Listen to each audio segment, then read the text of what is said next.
Hello everyone, welcome to the session guys. Today I am going to explain about the very important current affair news कि अभी जो है बहुत important news आया है जो एनईपी का जो नेशनल न्यू एजुकेशन पॉलिसी है उसको जो है तमिलनाडु गवर्नमेंट ने उसको जो है अपने स्टेट में जो है इम्पोज करने के लिए नहीं बोला है। मतलब वो वहां पे ये जो पॉलिसी है उसको अप्लाई नहीं करेगा एजुकेशन के सेक्टर में। तो आखिर क्या है, क्यों आखिर ऐसा तमिलनाडु गवर्नमेंट के द्वारा ये डिसीजन लिया गया है, इसके बारे में आज हम लोग कंप्लीट डिस्कशन देखेंगे। तो आज के इस सेशन में बहुत ही मजेदार सेशन होने वाला है। अगर सेशन अच्छा लगेगा तो सेशन को लाइक जरूर करिएगा। अगर चैनल पे नए हैं तो चैनल को सब्सक्राइब जरूर करना। अगर आप यूपीएससी की तैयारी कर रहे हो तो बिल्कुल हमारे साथ बने रहो, क्योंकि यहाँ पे मेरे द्वारा जो है यूपीएससी का आपका जो भी जीएस पेपर होता है, साथ ही साथ करंट अफेयर, वो सारा का यहाँ पे स्टडी कराया जाता है। आपको लाइव क्लासेज और रिकॉर्डेड क्लासेज आपको जो है हमेशा कंटिन्यूअसली मिलते रहते हैं। तो आप हमारे चैनल पे नए हैं तो चैनल पे बने रहो और कंटिन्यूअसली हमारे इस चैनल के साथ जुड़कर अपनी जो है यूपीएससी की जर्नी बहुत आसानी से, जो आपने गोल सेट किया है वो आप गोल को ऑब्टेन कर सकते हो, उसको जो है अचीव कर सकते हो। तो चलिए हम लोग बिना टाइम को वेस्ट किए हुए सेशन को स्टार्ट करते हैं। अगर आप मेरे साथ अनअकैडमी पे जुड़ना चाहते हो तो यहाँ पे ये कोड अप्लाई कर लो। वहां पे जितने भी कोर्स हैं उस पे आपको 10% का डिस्काउंट मिल जाएगा, राइट। ठीक है, तो 10% का डिस्काउंट अगर किसी भी तरीके का, अगर आप कोर्स अनअकैडमी के साथ जुड़कर पढ़ना चाहते हो या फिर अगर आप चाहते हो कि जो है कुछ डिस्काउंट चाहिए, तो वहां पे ये कोड अप्लाई करके 10% का डिस्काउंट ले सकते हो। चलिए हम लोग बिना टाइम को वेस्ट किए हुए सेशन को स्टार्ट करते हैं। तो जैसा कि हम लोगों को पता है कि तमिलनाडु के चीफ मिनिस्टर जो है एम के स्टालिन, उन्होंने ये बोला कि नेशनल एजुकेशन पॉलिसी जो 2020 जो है वो यहाँ पे तमिलनाडु में इंप्लीमेंट नहीं किया जाएगा। ठीक है, तो ये और एक एक्सपर्ट कमेटी के द्वारा ऐसा बोला गया कि यहाँ पे न्यू एजुकेशन पॉलिसी स्टेट के लिए बहुत जल्द ही प्रिपेयर किया जाएगा और उसको लागू किया जाएगा। तो आखिर क्यों ऐसा बोला गया, आखिर जो है नेशनल एजुकेशन पॉलिसी में क्या ऐसी खामियां हैं जिसके अनुसार जो है तमिलनाडु गवर्नमेंट इसको लागू नहीं करना चाह रहा है। तो यहाँ पे अगर रीजन देंगे तो सबसे पहले हम लोग डिस्कस करते हैं कि एनईपी है क्या, नेशनल एजुकेशन पॉलिसी जो 2020 में आया था वो है क्या। तो जैसे कि पहले हमारे पास जो हमारे देश में जो एजुकेशन का जो सिस्टम था वो 10+2 स्ट्रक्चर था। 10+2 स्ट्रक्चर था। इसको जो है यहाँ पे इंडियन गवर्नमेंट के द्वारा जो मिनिस्ट्री ऑफ एजुकेशन जो अभी हो गया है, पहले एमएचआरडी था, तो यहाँ पे जो है ये मिनिस्ट्री ऑफ एजुकेशन में कन्वर्ट हुआ। साथ ही साथ यहाँ पे ये आपका कॉन्सेप्ट काम करने लगा 5+3+3+4, ये 4 स्टेज में इसको बांट दिया गया, जो 10+2 में जो पहले बटा हुआ था। ठीक है, तो इसमें पहला बनाया गया कि ये पहले के 5 साल आपके फाउंडेशन कोर्स होंगे, जैसे 3 साल आपके आंगनबाड़ी के या फिर प्री स्कूल आप बोल सकते हो, 2 साल इसमें प्राइमरी स्कूल जैसे कि आपका ग्रेड 1 एंड ग्रेड 2 का जो है वो यहाँ पे इंक्लूड किया गया, किसमें, प्राइमरी स्टेज में। तो 3 साल आपका anganwadi pre school plus 2 year in the primary school in the grade 1 and grade 2। और इसमें एज कितने से कितने साल के बच्चों को कवर किया गया, 3 से 8 साल के बच्चों को। फिर उसके बाद दूसरा स्टेज बनाया गया प्रिपरेटरी स्टेज। इसमें ग्रेड 3 से 5 तक के बच्चों को लिया गया, जिसमें आपको यहाँ पे 8 से 11 साल उनका एज होना चाहिए और यहाँ पे फोकस किया गया है सिर्फ एक्सपेरिमेंटल लर्निंग पे। ठीक है, तीसरा स्टेज आपका आ गया। तो पहला स्टेज यहाँ पे 5 सालों का हो गया, 3 साल आंगनबाड़ी प्री स्कूल और 2 साल आपका ग्रेड 1 एंड ग्रेड 2। प्रिपरेटरी में क्या हो गया कि यहाँ पे 3 से लेके 5, मतलब 3 4 5, 3 4 5 क्लास। तो ये 5 क्लास जो है यहाँ पे टोटल कितना हो गया, 3 क्लास हो गया, तो 5+3। अब मिडिल स्टेज में आपका 6 to 8 आ गया, तो इसमें जो है 11 से 14 साल के बच्चों को यहाँ पे कवर किया गया, तो इसमें भी आपका 3 साल आ गया, तो यहाँ पे 3 आ गया। ठीक है, उसके बाद अगर सेकेंडरी स्टेज देखें तो इसमें आपका आ गया 9 to 12। ठीक है, जिसमें 9th एंड 10th को पहले फेज में रखा गया और जो है दूसरा 11th एंड 12th को जो है वो आपका सेकेंड फेज में रखा गया, जिसमें 9th 10th जो दोनों साल का मिलाकर 14 से 18 साल के बच्चों को यहाँ पे बात किया गया है। और ऑप्शन ये है कि option to exit at the grade 10 and reenter at the large stage in the grade 11। तो जो यहाँ पे ऑप्शन ये दिया गया कि जो बच्चे 10th में निकल गए वो फिर से जो है उसके बाद जो है क्लास ग्रेड 11 में इंटर कर सकते हैं। तो ये सारा फैसिलिटी था। और यहाँ पे मीडियम ऑफ इंस्ट्रक्शन ये दिया गया कि till grade 5 and preferably till grade 8 beyond the home language, mother language and the regional language. मतलब यहाँ पे जो है ट्राई लैंग्वेज एजुकेशन पॉलिसी का यहाँ पे भी बात किया गया है। तो ये कुछ इंफॉर्मेशन है, आप इसका स्क्रीनशॉट लेकर इसको समझ सकते हो, राइट। इसके बाद इसी एजुकेशन के कारण जो है हायर एजुकेशन में भी आपका जैसे कि पहले एमफिल था उसको डिसकंटिन्यू किया गया। ये सारी बहुत सारी इसके बारे में इंफॉर्मेशन है, इसके लिए जो है इंपॉर्टेंट वीडियो मैंने बना दिया है, मेरे यूट्यूब चैनल पे अवेलेबल है, आप उसको जाकर देख सकते हो, राइट। ठीक है, आखिर अब यहाँ पे ये बात हो गया कि तमिलनाडु ने इस एनईपी को रिजेक्ट क्यों किया, what is the issue behind it. तो तमिलनाडु ने ये आर्ग्यूमेंट्स दिया कि हम अपने स्टेट में इसको इसलिए लागू नहीं करेंगे क्योंकि यहाँ पे ये जो है कुछ कुलीन लोगों के लिए ये एजुकेशन पॉलिसी बनाया गया है, ये सारे सेक्शन के लिए अच्छा नहीं है। यहाँ पे ये कुछ फ्यू सेक्शन के लिए, ये फॉर एलाइट जो कुलीन व्यक्ति हैं, जो एलाइट टाइप के व्यक्ति हैं, उनको इससे फायदा मिलेगा, लेकिन बाकी सारे सेक्शन के लिए ये फायदेमंद नहीं होगा। इसके अलावा उन्होंने क्या किया कि ये 3 लैंग्वेज पॉलिसी जो है उसको भी यहाँ पे क्या किया है कि इसको भी मतलब एक तरीके से अपोज किया है। जैसे स्टेट के पास ये क्वेश्चन इन्होंने दिया कि यहाँ पे जो भी लैंग्वेज है जैसे कि तमिल या फिर अदर लैंग्वेज को यहाँ पे के ऊपर जो है संस्कृत पे ज्यादा फोकस किया, तो इस पे भी यहाँ पे अपोजिशन किया गया कि इस लैंग्वेज पॉलिसी को, 3 लैंग्वेज पॉलिसी को यहाँ पे जो है अपोज किया गया।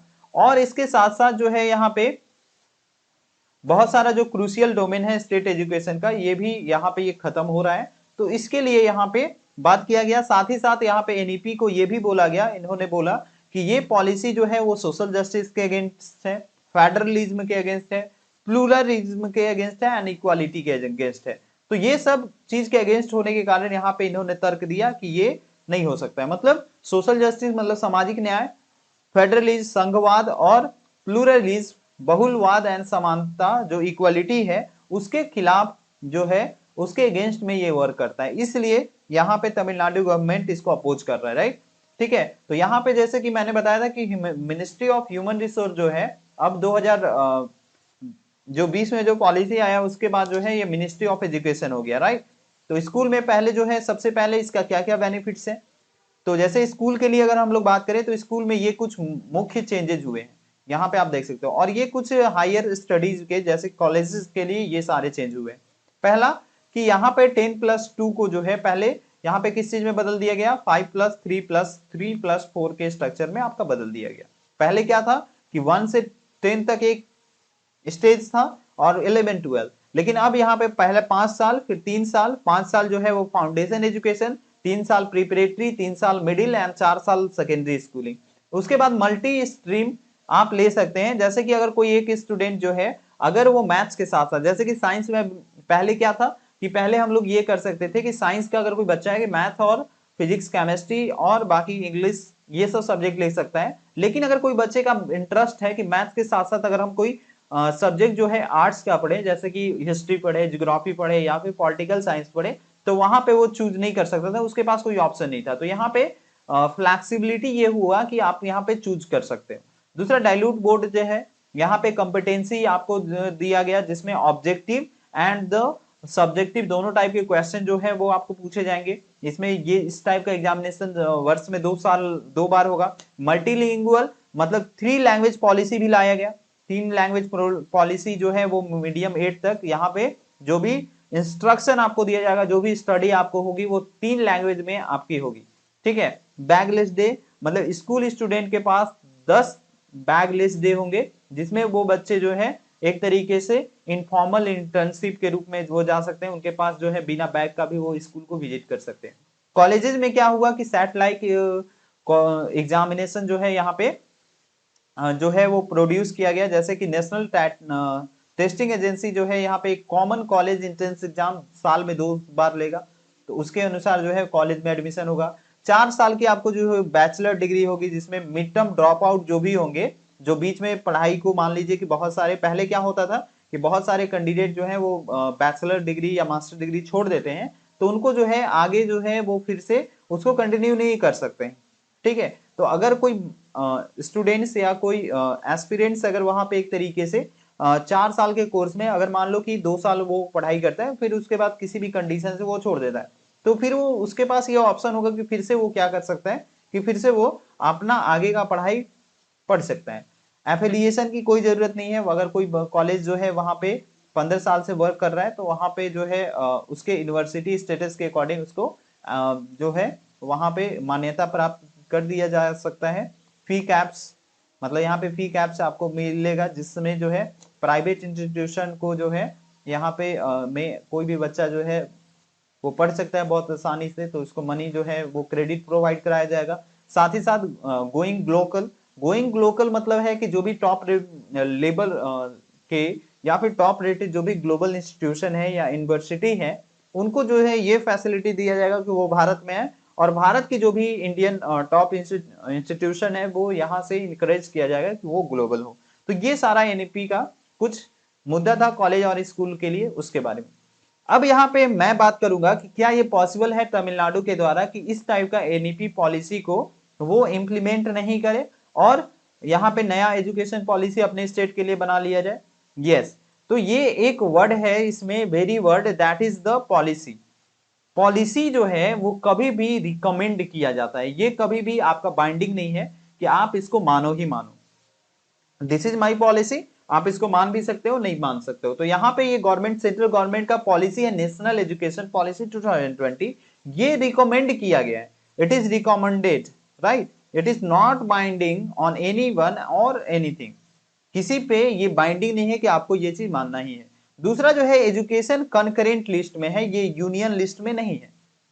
इसीलिए आप देखो तो यहाँ पे राजीव गांधी जब सेकेंड टाइम जो है नेशनल एजुकेशन पॉलिसी 1986 में लाए थे, तो बहुत सारे पार्टी ने इसको अपोज किया, और उसके बाद अलग अलग जो है पार्टी जो है वो अलग अलग इसमें रिजोल्यूशन पास किया, अपना जो है जो इम्प्लीमेंट करना था अपने अनुसार उसको रिजॉल्व करके, फिर उसके बाद अपना जो है नया एजुकेशन पॉलिसी उस एरिया में वहां पे लागू किया गया। तो यहाँ पे ऐसा किया जा सकता है, राइट। अब यहाँ पे आप देख सकते हो कि brief history of the national education policy 2020। तो आप यहाँ पे देख सकते हो कि कितने टाइप से जो है वो नेशनल एजुकेशन पॉलिसी आया। पहला यूनिवर्सिटी एजुकेशन कमीशन था, फिर उसके बाद सेकेंडरी एजुकेशन कमीशन आया 1952-53 में, फिर उसके बाद 64 से 66 में आपका education commissioner under doctor DS Kothari के द्वारा आया। उसके बाद नेशनल पॉलिसी ऑन एजुकेशन 1968 में आया। 1976 में आपका 42nd कॉन्स्टिट्यूशन अमेंडमेंट, जो एजुकेशन जो है वो आपका कंकरेंट लिस्ट में रखा गया। उसके बाद 1986 में जो राजीव गांधी के द्वारा लाया गया था, that is called the national policy on education NP. फिर उसके बाद 1992 में जो है इसी को मॉडिफाई किया गया प्रोग्राम ऑफ एक्शन के द्वारा। फिर 2016 में फिर टीएसआर सुब्रमण्यम कमिटी रिपोर्ट आया, उसमें जो है नया एजुकेशन पॉलिसी आया। और फिर 2019 में जो है डॉक्टर के कौशित्री रंगन जो कमिटी है रिपोर्ट, उनके द्वारा लाया गया। तो यहां पे आप इस तरीके से समझ सकते हो, राइट, ठीक है। तो नियरली अगर हम लोग बात करें तो यहाँ पे एनईपी 2020 में जो है कंसल्टेशन प्रोसेस हुआ। ऐसा नहीं कि कोई भी पॉलिसी जो होता है वो डायरेक्टली हो जाता है। तो लगभग 2.5 लाख जो है वो ग्राम पंचायत और 6,600 block and 6,000 ULBS and 676 district जो है यहाँ पे इस पे इन्वेस्टिगेशन किया गया और वहां पे कंसल्ट किया गया। फिर उसके बाद ड्राफ्टिंग आपका 2019 में हुआ, लगभग 22 लैंग्वेज में उसका ऑडियो बुक बनाया गया। और एजुकेशन डायलॉग जो है वो आपका एमपी के साथ किया गया, जैसे आंध्र प्रदेश, केरला, तेलंगाना, तमिलनाडु, पुडुचेरी, कर्नाटक एंड उड़ीसा के एमपी के साथ इनका जो है एजुकेशन डायलॉग हुआ। फिर उसके बाद स्पेशल मीटिंग रखा गया सितंबर 2019 में, और फिर पार्लियामेंट्री स्टैंडिंग जो है वो आपका कमिटी एमएचआरडी पे नवंबर 2019 में हुआ और 2020 में इसको फिर लागू कर दिया गया। ठीक है, तो ये सारे स्टेज होने के बाद ही यहाँ पे 2020 में जो है ये नेशनल एजुकेशन पॉलिसी लाया गया। ठीक है, तो आई होप आपको ये कंप्लीट जो है सेशन समझ में आ गया। सेशन अगर समझ में आ गया तो सेशन को लाइक जरूर करना। अगर चैनल पे नए हो तो चैनल को सब्सक्राइब कर लेना, क्योंकि यहाँ पे क्लासेस जो है इसी तरीके से आपको मिलेगी। और यहाँ पे जीएस पेपर भी मिलेगा और आपको जो है करंट अफेयर की भी क्लासेस कंटिन्यूअसली मिलेगी। तो आई होप आपको समझ में आ गया। चलिए मिलते हैं नेक्स्ट क्लास में। Bye bye, take care, best of luck, see you in the next session. Thank you.